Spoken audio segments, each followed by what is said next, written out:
Hey, Wealth Builders.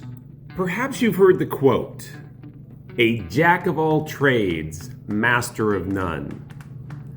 That's actually become somewhat of an insult in its paraphrase, and that's not the full quote.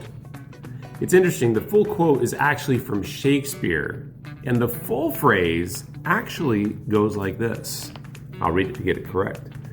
"A jack of all trades is a master of none, but oftentimes better than a master of one." So it's interesting to me that in Shakespearean times, this was considered actually a compliment. Oftentimes better than a master of one. So what does this have to do with wealth building, and why am I bringing it up?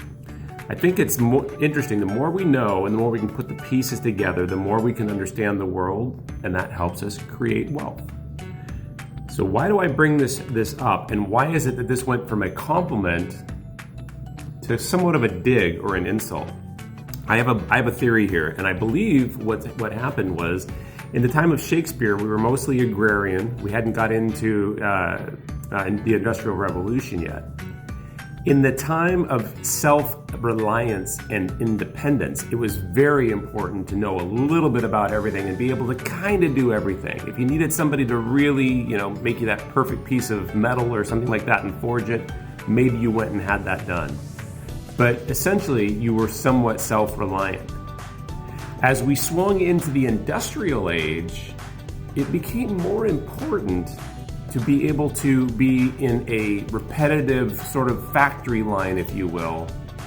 In that case, you needed to be really, really, really good at that one activity and could do it in repetition without mistake. So it's my belief that as we switched from sort of this agrarian culture, farmers that needed to be independent, a jack of all trades is a master of none, but oftentimes better than a master of one, it became a dig because we needed people to be able to do repetitious tasks and to be really, really good at something, part of the industrial machine.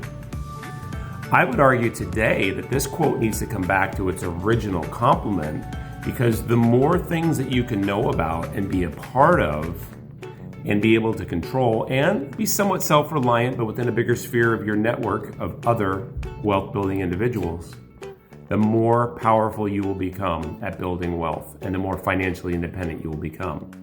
So remember the full quote from now on. "A jack of all trades is a master of none, but oftentimes better than a master of one." Stay strong, wealth builders.